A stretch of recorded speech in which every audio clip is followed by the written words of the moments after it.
Olá, pessoal. Bom dia, boa tarde, boa noite, até boa madrugada para você que está aí assistindo agora essa terceira aula de Direito Administrativo do Dedicação Delta para a banca IBFC. Meu nome é Lucas Petri, estou aprovado para o cargo de delegado de polícia nos estados do Paraná e do Mato Grosso do Sul. Acabei recentemente a minha academia de polícia no estado do Mato Grosso do Sul e agora estou aqui esperando a nomeação nesses concursos.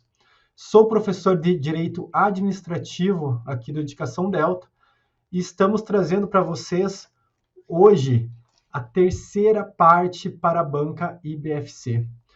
Vou me colocar pequenininho aqui no canto da tela já para a gente começar essa aula.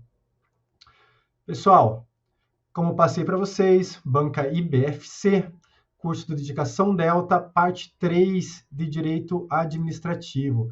Se você não assistiu às outras ainda, pessoal, está perdendo tempo. Assista as partes 1 e 2 dessa banca IBFC. Por quê? Porque é uma banca que repete muitas questões. Nós, como professores, estamos fazendo um mapeamento da banca, trazendo as melhores questões para vocês. Mas a gente percebe, eu percebi muito isso em direito administrativo, que as questões se repetem muito. Então, atenção máxima para a resolução de questões. Se eu puder dar uma dica para vocês nessa reta final, desde já seria: resolvam questões da banca, assistam todos esses vídeos que o Dedicação Delta está trazendo para vocês de forma gratuita, que acredito muito que é possível vocês ganharem vários pontos nessa reta final. Tá bom, pessoal?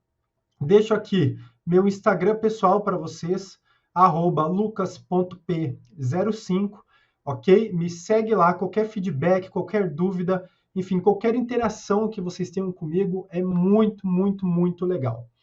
Quem já assistiu às outras aulas, nós tratamos de diversos temas, desde princípios, serviços públicos, atos administrativos, responsabilidade civil, enfim, muitos temas mesmo que aparecem bastante na prova de direito administrativo. E hoje eu trouxe para vocês dois temas bem específicos. Eu sei que são temas que os alunos não costumam ter muita afinidade, e agora nós tivemos muitas mudanças legislativas nesses dois temas, mas são temas importantíssimos, tanto para a banca IBFC, tanto para outras bancas, ok? E quais seriam esses temas, professor? Improbidade administrativa e licitações. Aqui, licitações eu já englobo com vocês também contratos administrativos.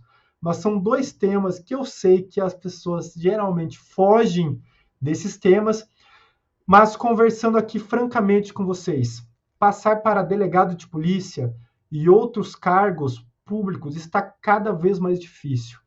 E as pessoas não podem, você concurseiro não pode negligenciar qualquer assunto que seja da disciplina, ok? Pelo menos o básico desses temas você tem que saber para não errar uma questão que vai todo mundo acertar. Isso que te tira totalmente do jogo, ok? Então prestem atenção, eu trouxe aqui desde questões básicas até questões avançadas para o cargo, tá? Para a banca em questão, beleza?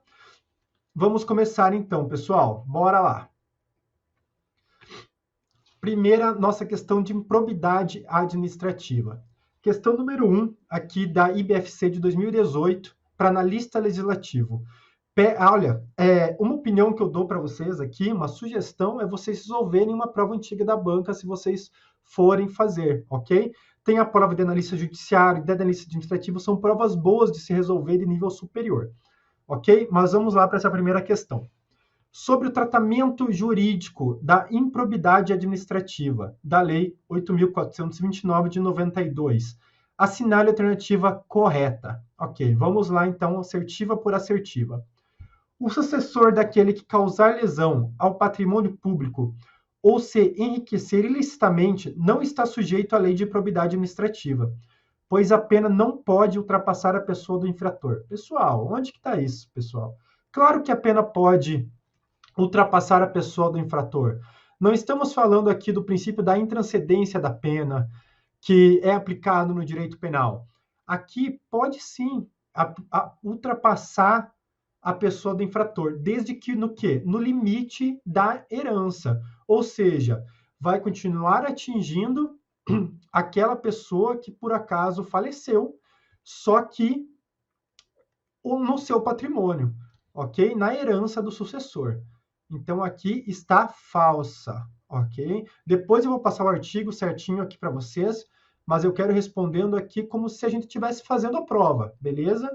E já já eu passo o gabarito completinho para vocês. Vamos continuar, então.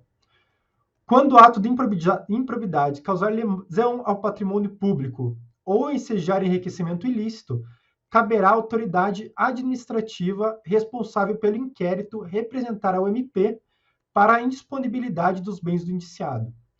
Olha, pessoal, essa daqui já está melhor, né? Essa daqui já está bem melhor. Vamos passar para C, então, para a gente ver aí se a gente não fica em dúvida em outra assertiva. Não é possível que um ato de improbidade administrativa seja enquadrado como crime pelo Código Penal ou outro diploma normativo.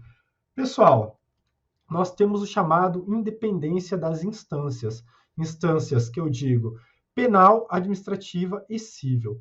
Logo, se um agente público ele cometer um crime, por exemplo, um peculato, uma corrupção ativa, enfim, algum crime previsto no Código Penal, ele poderá sim responder por improbidade administrativa, ok? As instâncias aqui elas são independentes. Ele poderá responder, inclusive, nas 3 esferas, beleza? Letra D. Não há limite para a sanção patrimonial dos atos de improbidade praticados contra o patrimônio de entidade que receba subvenção, benefício ou incentivo fiscal ou creditício de órgão público, bem como daquelas para cuja criação ou custeio o erário haja concorrido ou concorra com menos de 50% do patrimônio da receita anual.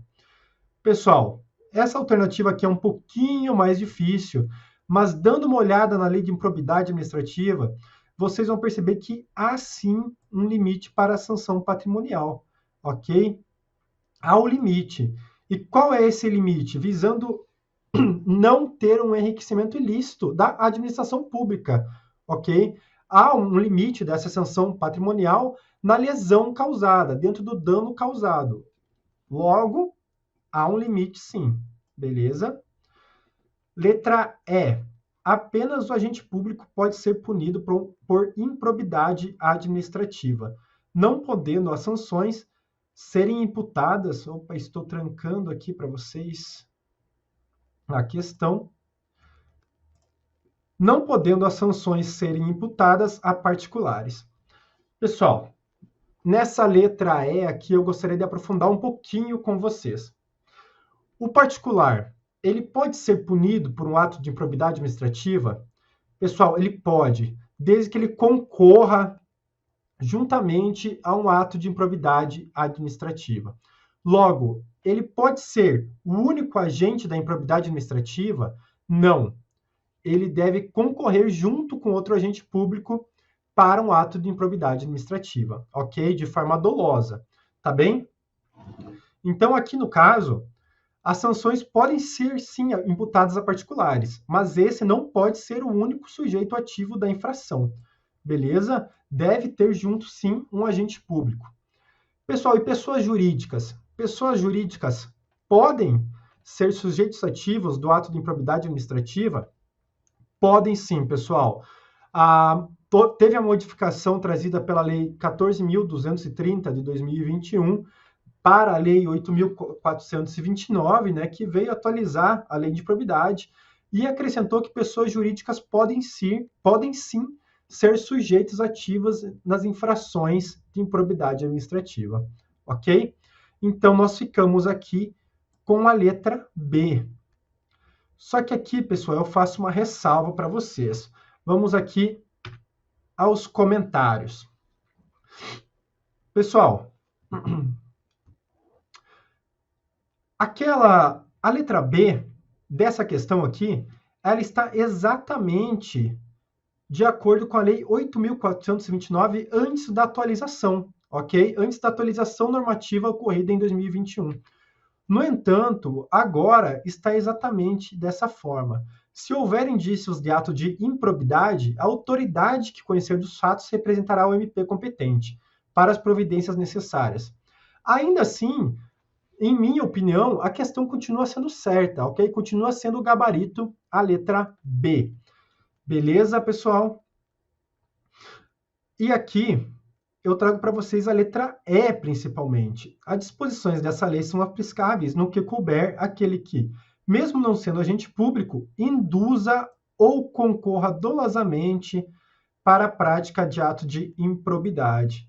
Ok? Ressaltando aqui que o particular pode sim ser punido pelas sanções dessa lei, ok? Concorrendo com o agente público. Sobre os outros artigos, foi o que eu já falei para vocês, eu deixo aqui se vocês quiserem dar um pause e dar uma olhadinha para anotarem, mas são só os comentários das assertivas. Beleza? Então, finalizamos a questão 1, é realmente a letra B, beleza? Vamos para a 2, então. Lei de improbidade administrativa traz os atos de improbidade administrativa que importam enriquecimento ilícito. Sobre o assunto, assinale a alternativa correta.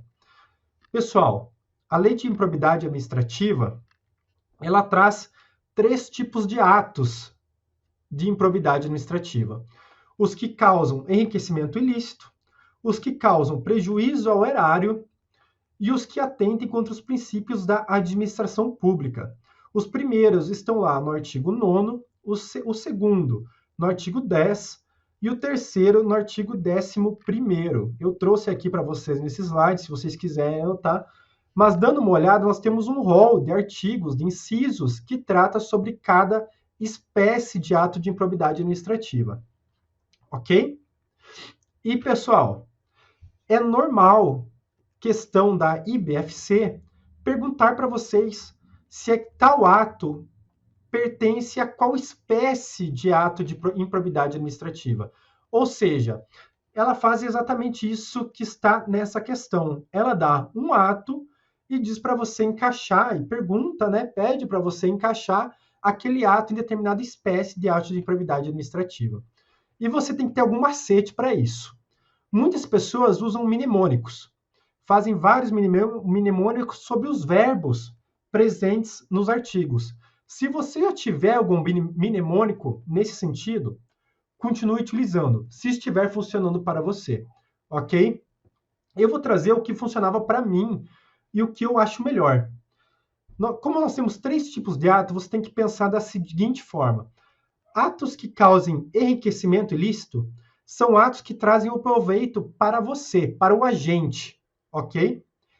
Atos que causem prejuízo ao erário são atos que trazem o proveito para um terceiro, ou seja, atos que não trazem um benefício para você, mas um benefício para um terceiro, ok?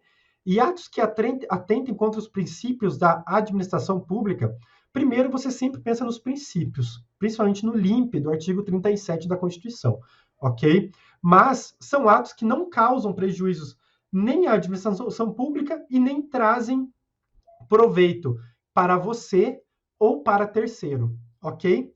Então você tem que pensar dessa forma. O artigo 9º são atos que trazem enriquecimento a você, proveito a você, agente. Artigo 10 são atos que trazem proveito a um terceiro. E artigo 11 são atos que não trazem proveito nem a você, nem ao terceiro, ok? Mas que atentam contra os princípios. Vamos tentar resolver essa questão dessa forma, então. Ele quer aqui, o comando da questão é para nós colocarmos atos que importam enriquecimento ilícito. Vamos lá, então. Letra A é ato de improbidade administrativa que importa enriquecimento ilícito. Realizar operação financeira sem observância das normas legais e regulamentares, ou aceitar garantia insuficiente ou inidônea. Pessoal, isso aqui parece estar trazendo um benefício para o agente? Não. Parece estar trazendo benefício a um terceiro, ok? Se é terceiro, ele está causando prejuízo ao erário. Então, não é a letra A. Beleza? B. É ato que importa enriquecimento ilícito. Adquirir para si ou para outrem no exercício de mandato, cargo, emprego ou função pública, bens de qualquer natureza cujo valor seja desproporcional à evolução do patrimônio ou à renda do agente público. Pessoal, essa daqui claramente traz benefício ao próprio agente. Dessa forma, nós já poderíamos marcar a letra B como gabarito. Mas, né, para sair aliviado da questão, vamos observar as outras. É ato de probidade administrativa que importa enriquecimento ilícito, permitir ou facilitar a aquisição, permuta ou locação de bem ou serviço por preço superior ao do mercado. Pessoal, mesma coisa. Aqui, proveito de terceiro. Beleza? Então, é ato que causa prejuízo ao erário. Ato de probidade administrativa que importa enriquecimento ilícito, aqui é a letra D. Conceder benefício administrativo. Pessoal, conceder benefício administrativo ou fiscal sem a observância das formalidades legais. Aqui, proveito ao terceiro. Então, novamente, nós temos um ato... Então, novamente, nós temos um ato que causa prejuízo ao erário. Viu como foi fácil resolver essa questão e a gente não precisou decorar os incisos? Se você já tiver decorado, se você já tiver um mnemônico, se você conseguir decorar até a sua prova, eu acho excelente acontecer isso, ok? Mas, caso você ainda não tenha estudado em probidade administrativa de uma maneira aprofundada, já esteja com o mnemônico formado e precise resolver as questões, ok? Então, vá nesse macete, beleza? Na maioria das vezes, quase sempre ele funciona, como vocês puderam ver aqui. Vamos para a questão número 3 agora, certo?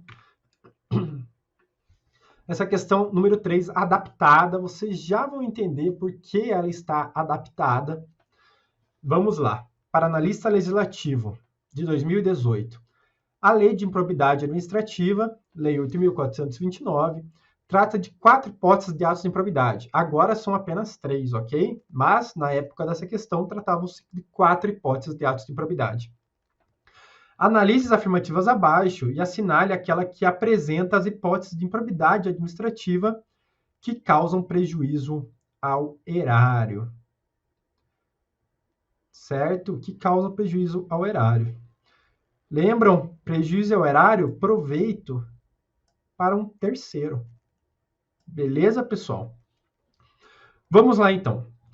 Descumprir as normas relativas à celebração, fiscalização e aprovação de contas de parcerias firmadas pela administração pública com entidades privadas. Pessoal, essa aqui dá para ficar um pouquinho na dúvida, né? Dá para ficar um pouquinho na dúvida, sim. Mas essa aqui não é de prejuízo ao erário, pessoal. Ok? Aqui nós temos que atenta contra o princípio da administração pública. Beleza? Porque é um descumprimento de normas relativas à celebração, fiscalização e aprovação. Isso vai contra o quê? Vai contra o princípio da imparcialidade e contra o princípio da legalidade. Beleza? Vamos lá para 2. Permitir ou facilitar a aquisição, permuta ou locação de bem ou serviço por preço superior ao de mercado. Pessoal, essa daqui a gente já viu, inclusive, na questão anterior, né? Mas é sim prejuízo ao erário. Por quê? Porque teve um proveito aqui de um terceiro. Beleza? Claramente. Tudo bem, pessoal? Vamos lá, então.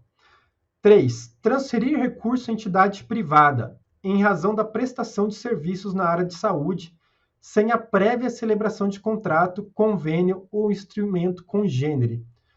Pessoal, essa aqui também está falsa, pessoal. Está falsa. E esse artigo aqui, esse inciso, ele foi revogado, ok? Ele foi revogado pela nova lei. Então, esse artigo nem existe mais, ok? Está falsa a alternativa. Inciso 4. Liberar recursos de parcerias firmadas pela administração pública com entidades privadas sem a estrita observância das normas pertinentes ou influir de qualquer forma para sua aplicação irregular. Pessoal, aqui há um proveito de terceiro, ok?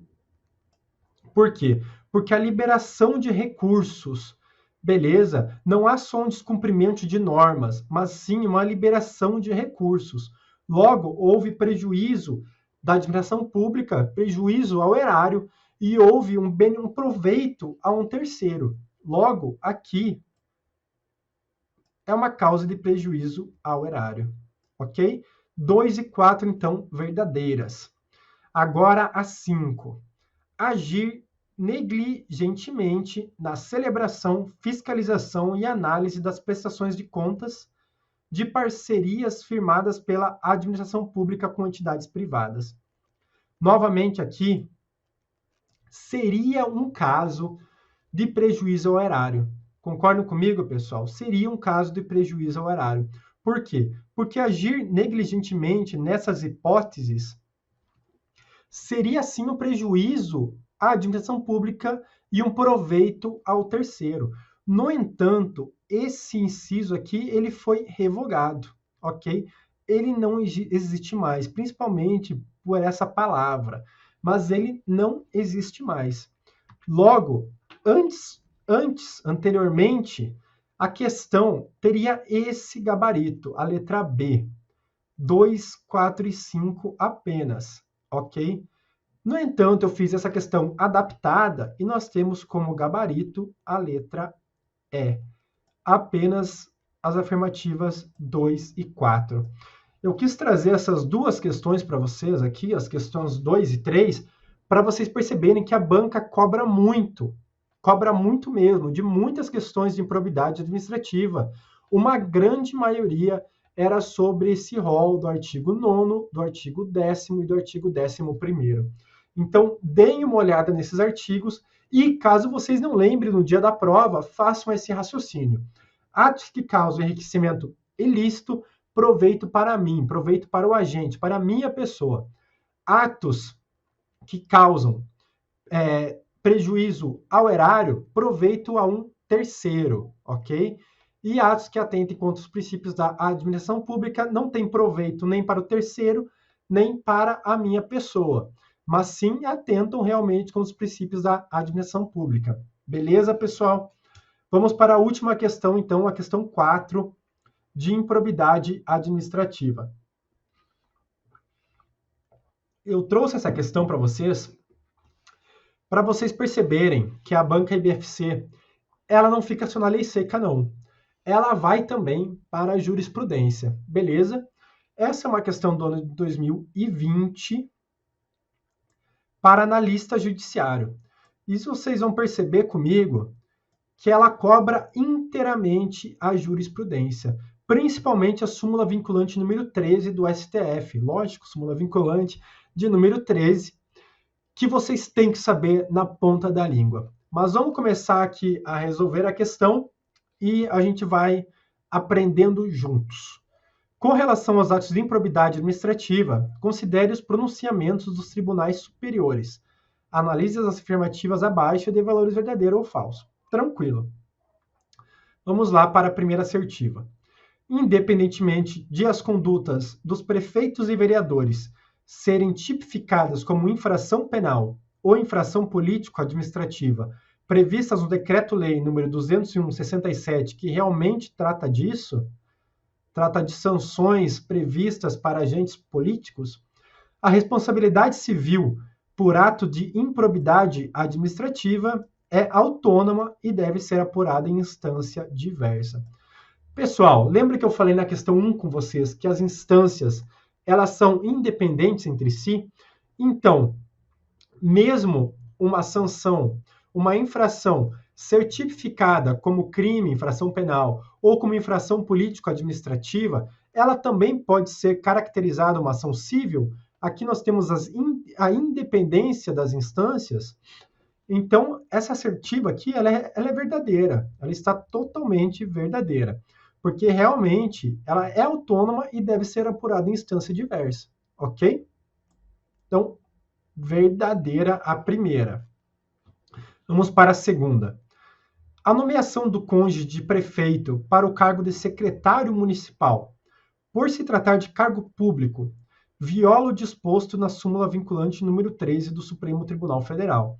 e, por si só, caracteriza ato de improbidade administrativa. Pessoal, eu já irei colocar essa súmula vinculante aqui para vocês, se vocês não lembram, mas basicamente do que se trata essa súmula vinculante?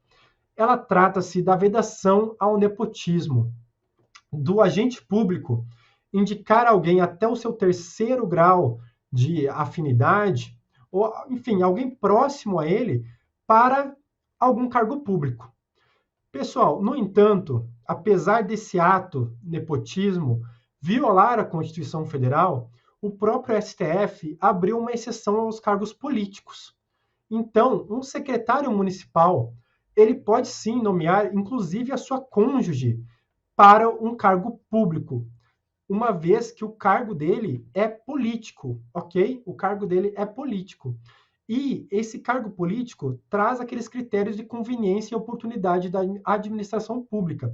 Se para essa pessoa é interessante nomear ainda que alguém íntimo dele para um cargo, tendo em vista, inclusive, que muitas vezes esses cargos eles são obtidos, né? Enfim, são nomeados por alguém de confiança do agente público, do agente político. Então, essa nomeação ela não violaria o disposto na súmula vinculante número 13, ok? Então, essa assertiva aqui é falsa. E já já eu vou aprofundar um pouquinho mais ela com vocês. Mas aí tá para vocês lembrarem um pouquinho que essa assertiva aqui é falsa. Cargo político não entra dentro da súmula vinculante número 13. Beleza? Vamos lá, então. Primeira verdadeira, segunda falsa.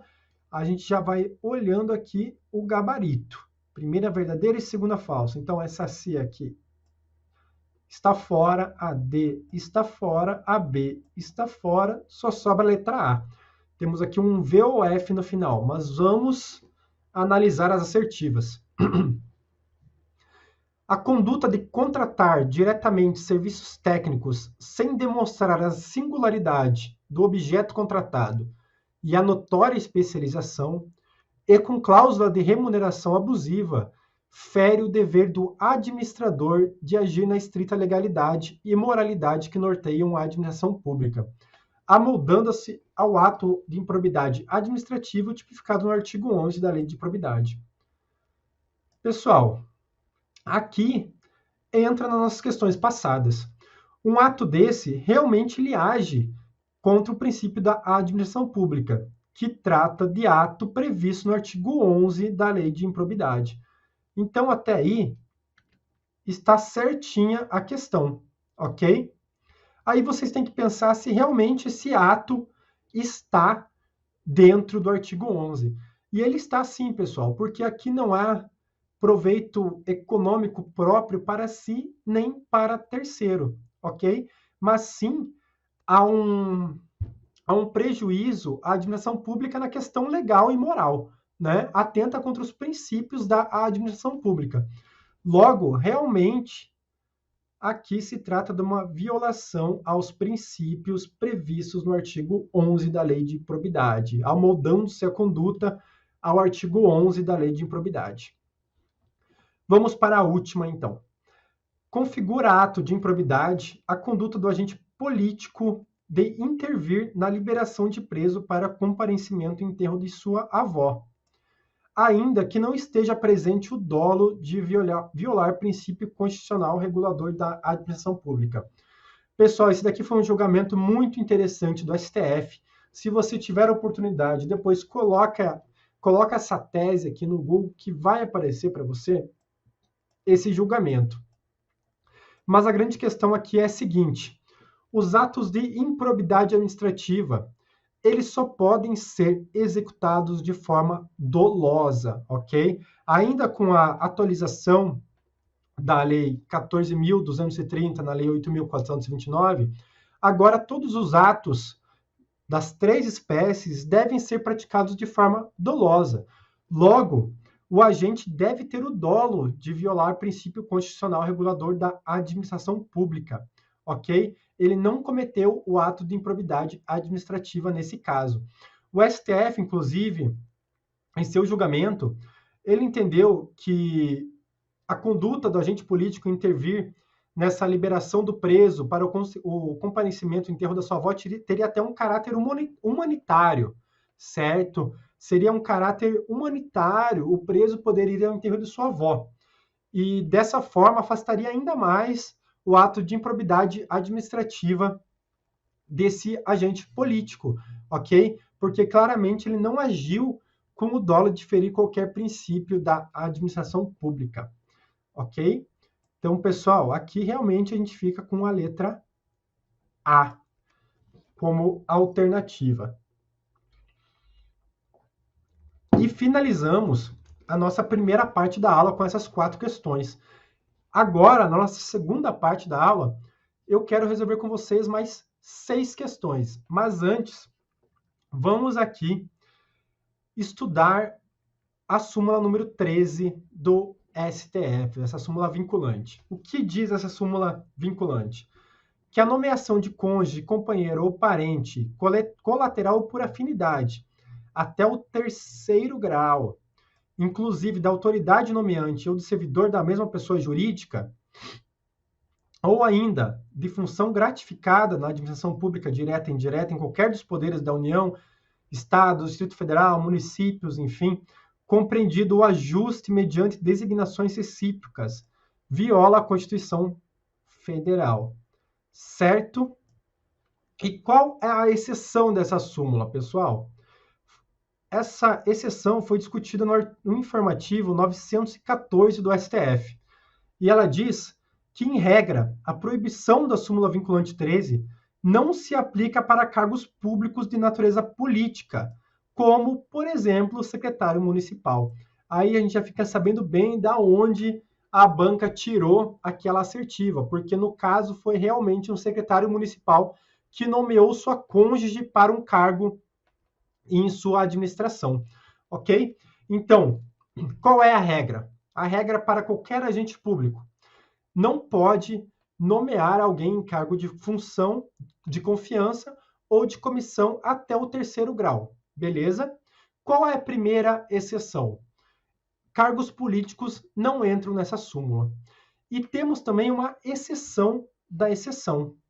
E qual seria ela?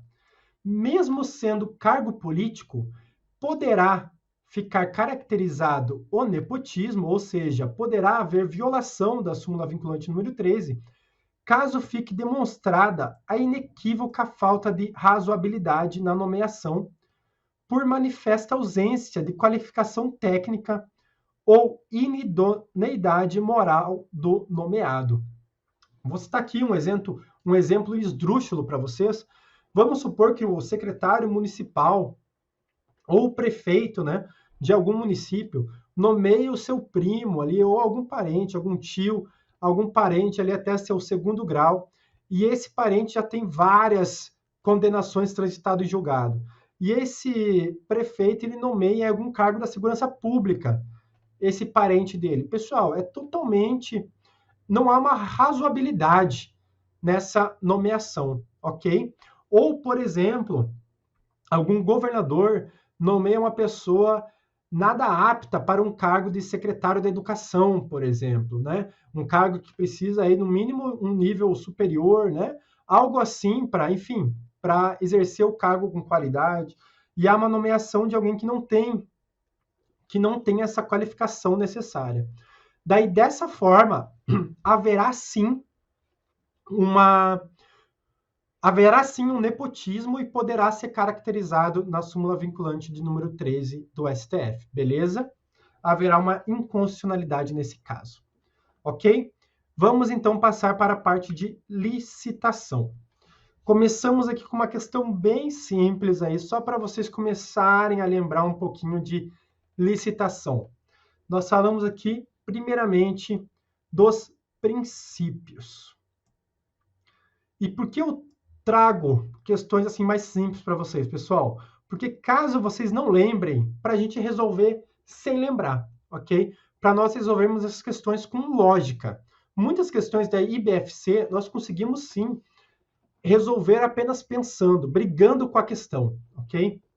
Aí vocês vão ver que essa é uma questão que eu não precisaria ter decorado todos os princípios, nem da Lei 8666, que é a lei antiga de licitações, nem da lei 14.133. Beleza?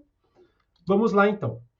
A licitação visa garantir a observância do princípio constitucional da isonomia e a selecionar a proposta mais vantajosa para a administração. Para tanto, ela precisa seguir alguns princípios. Assinale abaixo a alternativa que não contém um desses princípios, ou seja, a alternativa que não contém. A IBFC é muito comum ela pedir para você marcar a incorreta ou ela pedir para você marcar algo que não contém no rol, ok? Isso te faz pensar um pouquinho mais, porque você tem que saber o rol inteiro para saber qual não está lá ou resolver por lógica. Vamos lá, então. Qual não é um dos princípios da licitação? Legalidade? Pessoal, legalidade claramente é. Inclusive, é um dos principais, tanto previsto no artigo 37 da Constituição Federal, como no artigo 3º e 5º das leis de licitações no geral, né? Eu já vou passar para vocês os artigos corretos, ok? A gente já vai dar uma olhada. Então, princípio da legalidade? Sim, pessoal. Princípio da publicidade, já estou indo aqui para o último, porque são os princípios mais conhecidos, né? Princípio da publicidade, também, né, pessoal? Publicidade e licitação totalmente conectada. Agora, princípio do julgamento objetivo. Isso aqui faz sentido para a licitação? Para mim, faz. O julgamento ele tem que ser objetivo, ele não pode ser subjetivo. Mas será que é um princípio? Se você estudou certinho a lei de licitação, principalmente esse artigo específico, você vai lembrar que sim. Mas vamos supor que você não lembrasse. Improbidade administrativa. Parece ser um princípio, pessoal? Improbidade administrativa é um princípio? Não, pessoal. O princípio aqui é probidade administrativa, ok? Probidade. Nunca que improbidade administrativa será um princípio a ser seguido pela licitação, correto? Então, aqui a gente marca facilmente a letra C.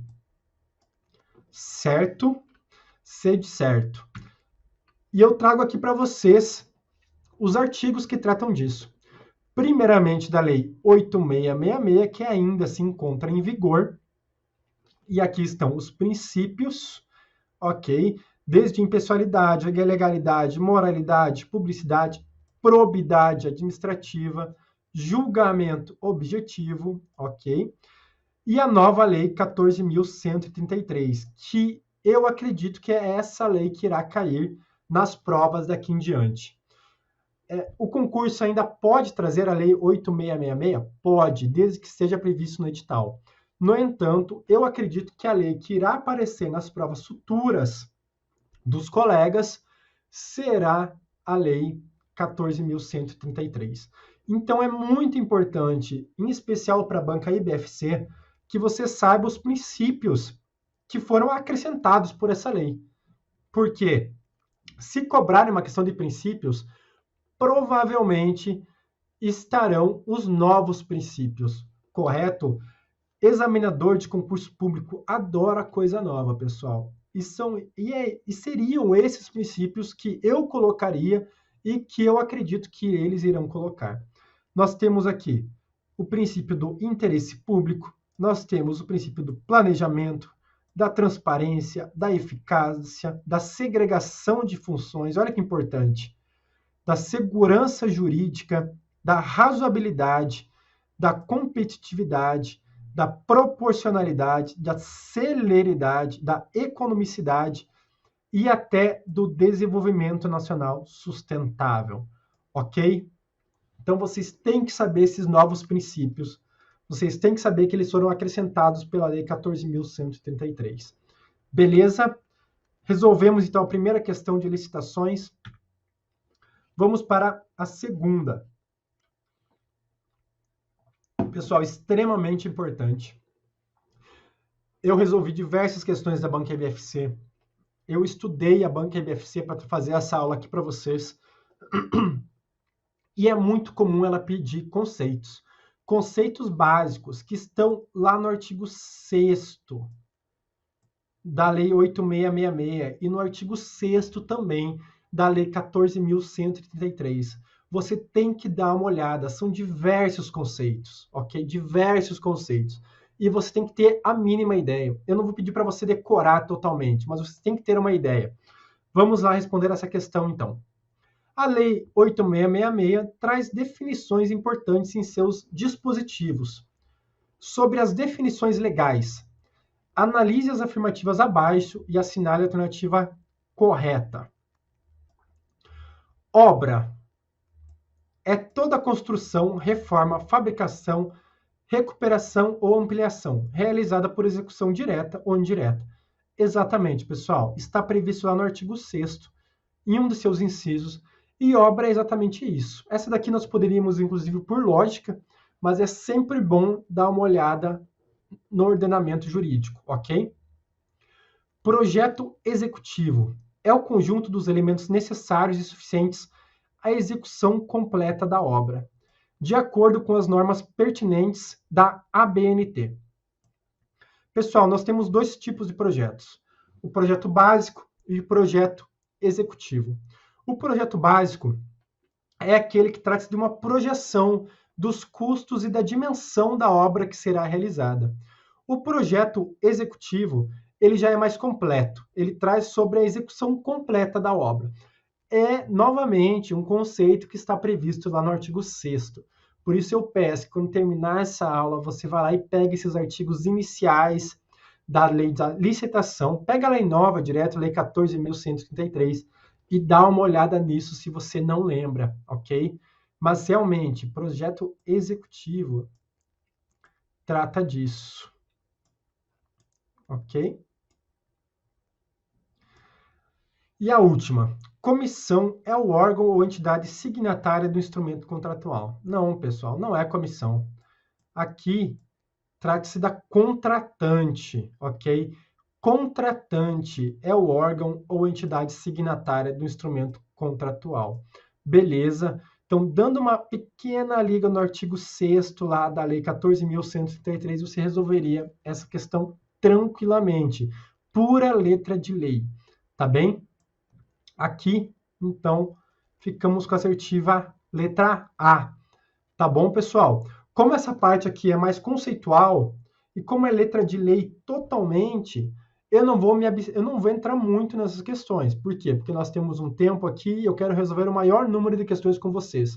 Eu trouxe 10 questões para essa aula e eu quero resolver todas com vocês hoje, ok? Então, qualquer coisa, pause esse vídeo agora, vai lá na Lei 14.133 e dá uma olhada no artigo 6º, não vai tomar nada do seu tempo. Depois volta aqui, você vai perceber a facilidade de resolver essa questão para a gente continuar na aula. Ok, pessoal? Vamos lá, então. Questão de número 7.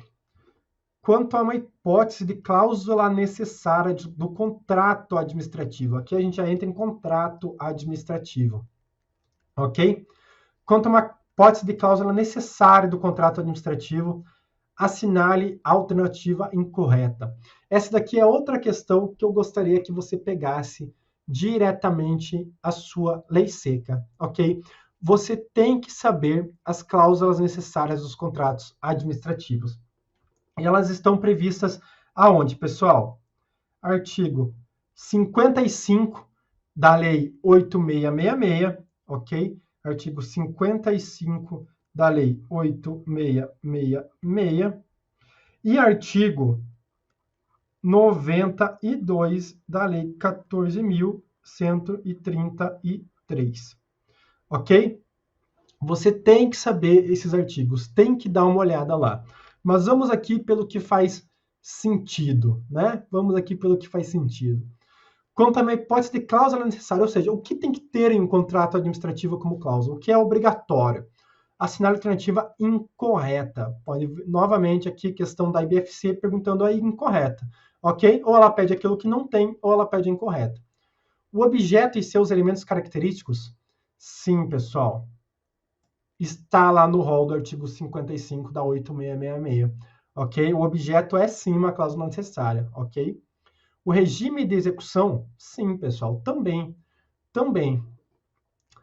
As garantias ofertadas para assegurar sua plena execução, quando exigidas, opa, aqui você já fica um pouco em dúvida. certo? Já não é tão na cara. Essa daqui é aquela questão que você ficaria em dúvida na prova. Vamos para D, então. As hipóteses de aproveitamento dos projetos básico e executivo dos demais licitantes. Então, todos os licitantes deveriam trazer hipóteses de aproveitamento do projeto executivo. Não, pessoal, essa aqui não faz sentido, ok? Não faz sentido. A administração pública, ela pode pedir ao licitante que ganhou a licitação, o projeto executivo, mas não faz sentido pedir a todos os licitantes, ok? E essa letra C, ela realmente está no rol lá. É uma cláusula necessária do contrato administrativo, as garantias oferecidas para assegurar sua plena execução quando exigidas. Ok? Então é isso, pessoal. Então, vocês têm a obrigação de ver o quê? Cláusulas necessárias do contrato administrativo, princípios da licitação e os objetos, ok? E os objetos, os conceitos, obra, projeto executivo, comissão, contratante, projeto básico, ok? Então vamos lá para a alternativa 8 agora. Agora a gente vai começar a complicar um pouquinho mais. Vamos começar a complicar um pouquinho mais e agora eu já vou começar a comentar as questões um pouco mais, porque aqui a gente tem a letra da lei, mas a gente tem algumas diferenciações entre a 8666 e a 14.133. Vamos lá, então. Questão 8 de 2021 da IBFC. Os contratos administrativos regulam-se pelos preceitos de direito público, aplicando-se-lhes supletivamente os princípios da teoria geral dos contratos e as disposições de direito privado. Acerca desse assunto, novamente aqui a IBFC assinale a alternativa incorreta, ok? Alternativa incorreta. Vamos lá, então. Letra A. Todo contrato deve mencionar o nome das partes, correto, e dos seus representantes, correto. A finalidade, o ato que autorizou a sua lavratura, o número do processo de licitação, correto. Da dispensa ou da inexigibilidade, correto também. A sujeição dos contratantes às normas da lei e às cláusulas contratuais. Pessoal, tudo aqui me parece correto, beleza? Tudo aqui me parece correto. Vamos para B, então. Os contratos devem estabelecer com clareza e precisão as condições para sua execução. Correto. Expressas em cláusulas que definam os direitos, obrigações e responsabilidades das partes, em conformidade com os termos da licitação e da proposta a que se vinculam. Pessoal, novamente parece uma questão correta, não? Para mim está tudo em ordem por aqui, ok? Tudo em ordem. Eu vou passar os artigos para vocês, mas aqui são artigos da Lei 8666 e está tudo em ordem. Eu não ficaria nem entre a letra A e nem entre a B, nem a letra A e nem a letra B. E eu acredito que vocês também não, ok? Elas têm aquela cara de verdadeira, né? Agora vamos para C. A declaração de nulidade do contrato administrativo opera ultrativamente. Ok, isso daqui já está começando a ficar um pouco estranho. Impedindo os efeitos jurídicos que ele, ordinariamente, deverá produzir, além de desconstituir os já produzidos. Olha, pessoal, nessa daqui já dá para ficar em dúvida, né? Vamos matar a questão, então, com a D.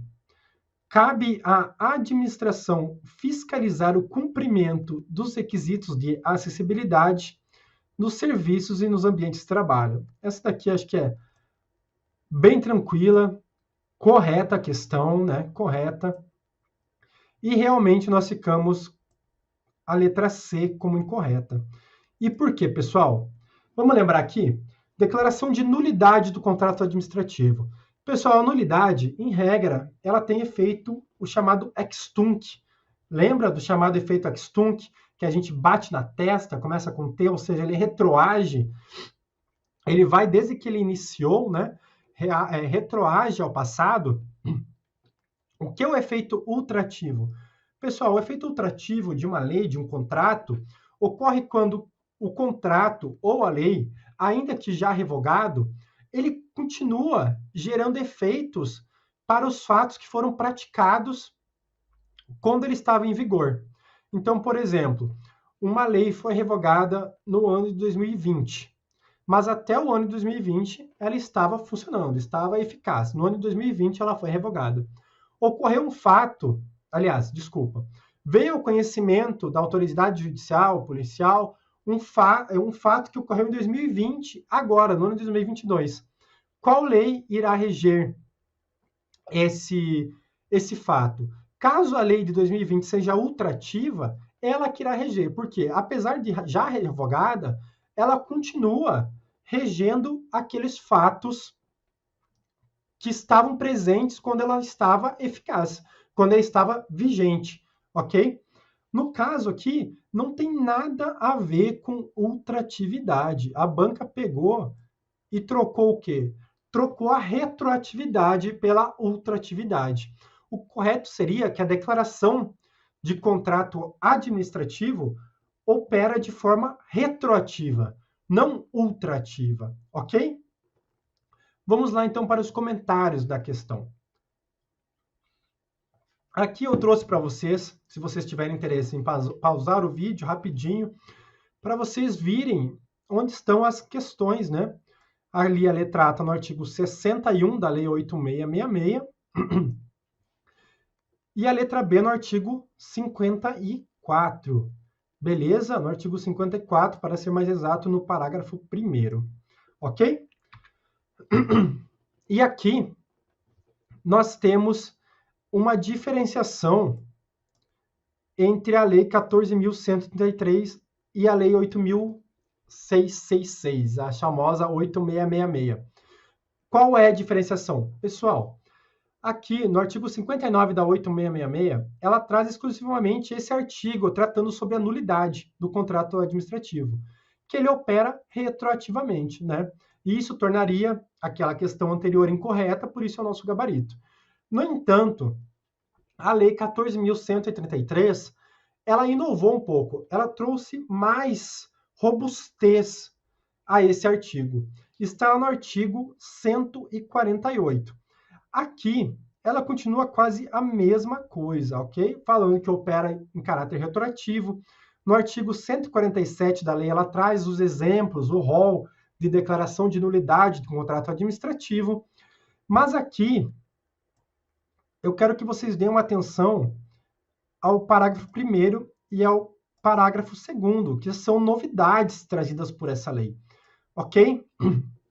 Que fala, caso não seja possível o retorno à situação fática anterior, a nulidade será resolvida pela indenização por perdas e danos, sem prejuízo da apuração de responsabilidade, ok? Muito importante aqui, por quê? Porque é uma inovação trazida pela Lei 14.133. E o parágrafo 2º é mais importante ainda. Vamos lá.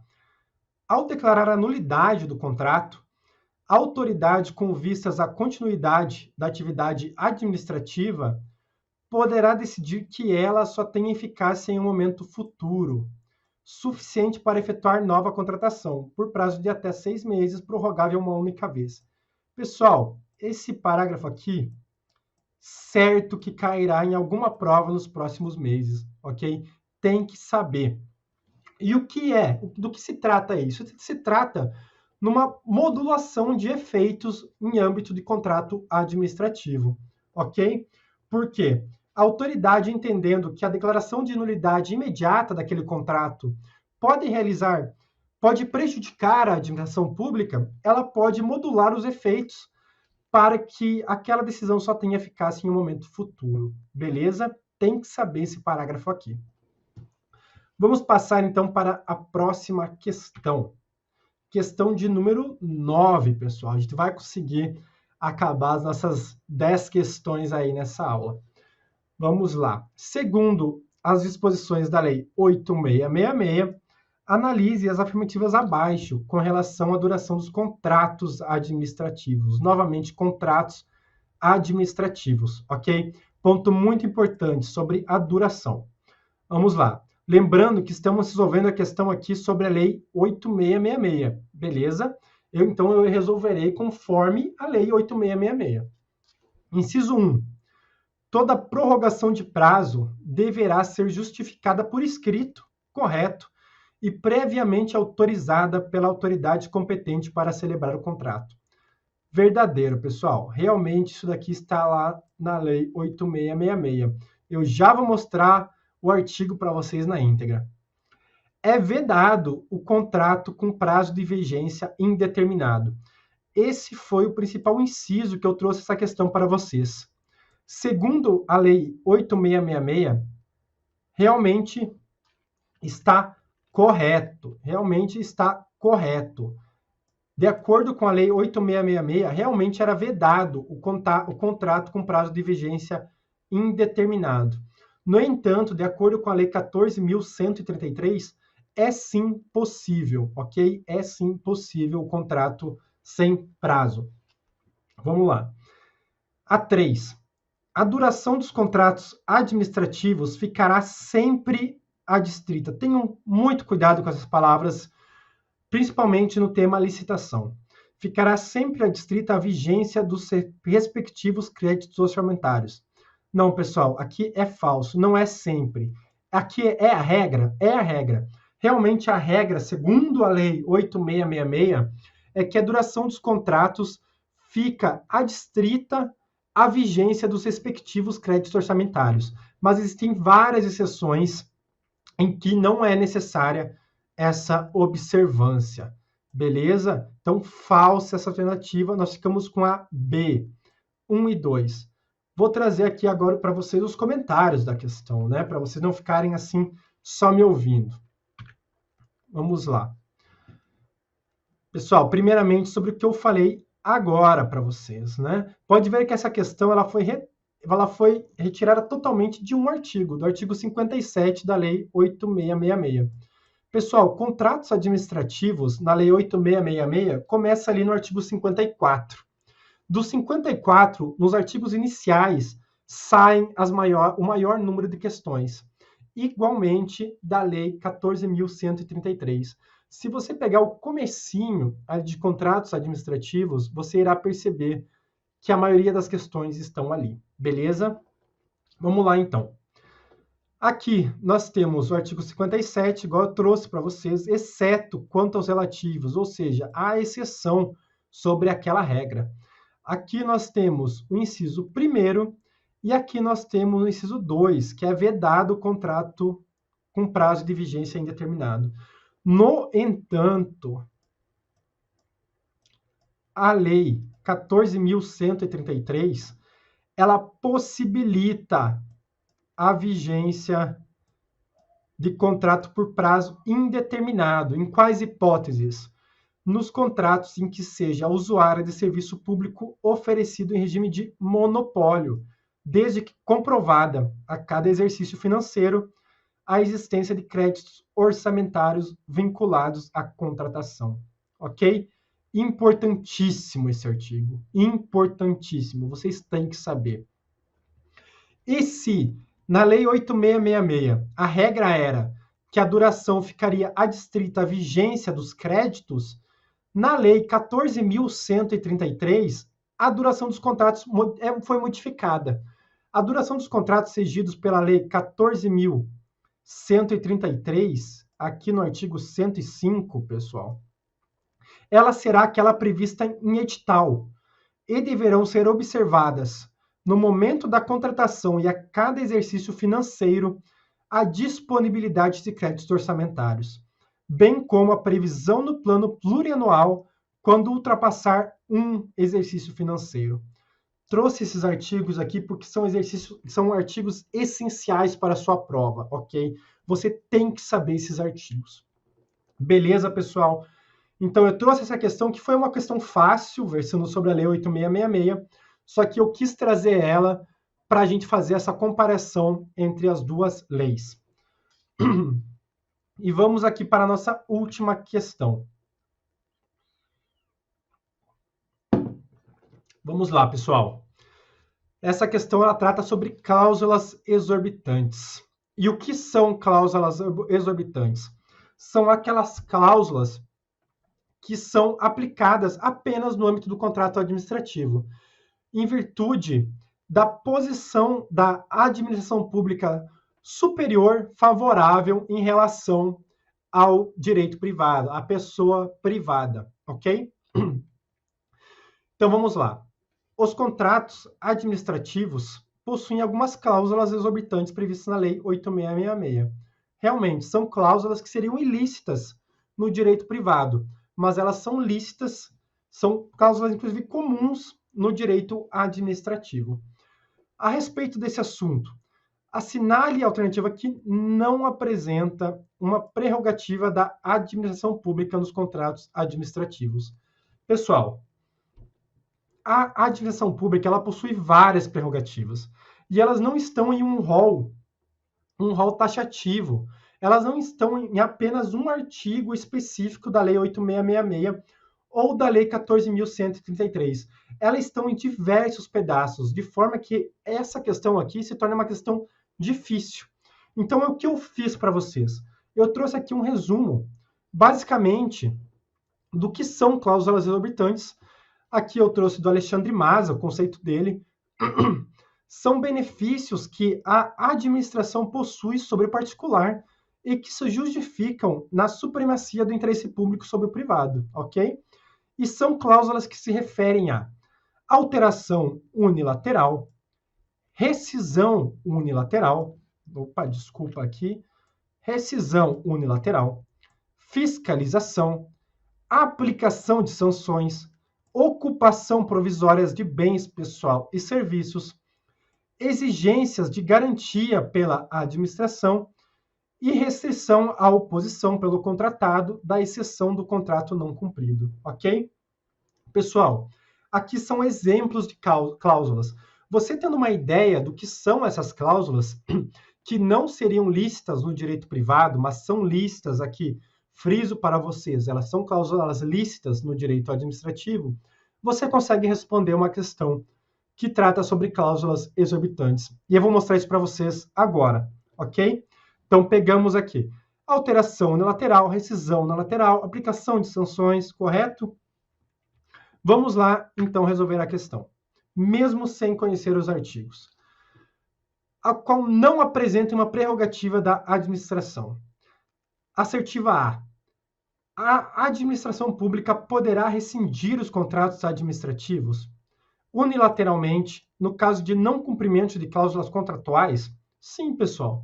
A gente já viu isso ali, que realmente trata-se de uma cláusula exorbitante a rescisão dos contratos de forma unilateral, certo? Então, esse não é o nosso gabarito.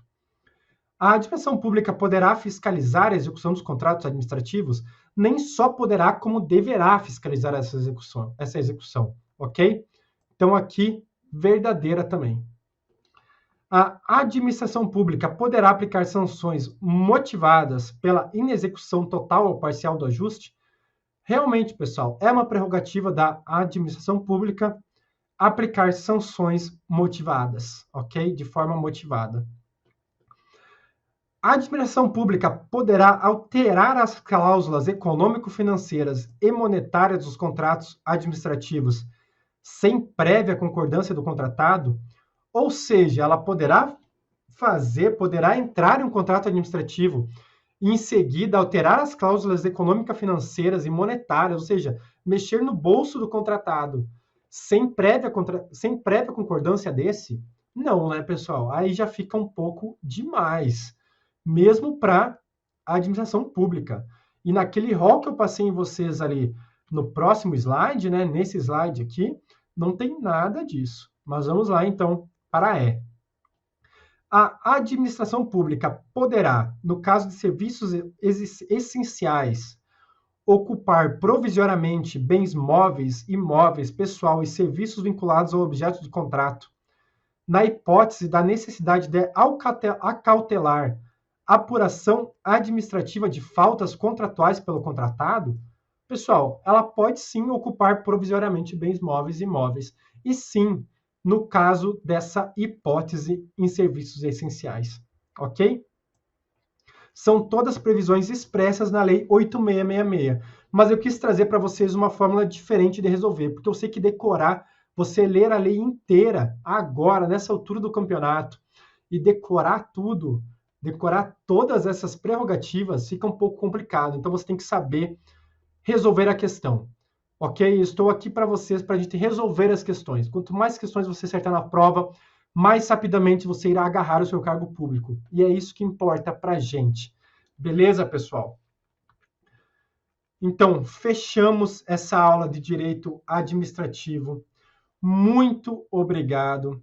Deixo aqui novamente meu Instagram para vocês, lucas.p05, ok? Pode entrar em contato comigo. Vou ficar um pouco maior aqui na tela. Enfim, pessoal, muito obrigado pela atenção. Eu sei que são temas difíceis, são temas um pouquinho mais chatos em direito administrativo. Nem todo mundo gosta desses temas, mas são temas que você tem que ter a mínima noção. E eu espero ter contribuído ao seu crescimento na matéria, nessa altura do campeonato, para a banca IBFC, ok? E também para as demais bancas, né? Essas questões podem ser, sim, utilizadas para as demais bancas. Beleza? Qualquer dúvida, é só falar comigo. Estou lá no meu Instagram, lucas.p05. Se você gostou da aula, me deixa um feedback aqui embaixo nos comentários. Agradeço muito, ok? Um abraço, pessoal, e até o nosso próximo encontro.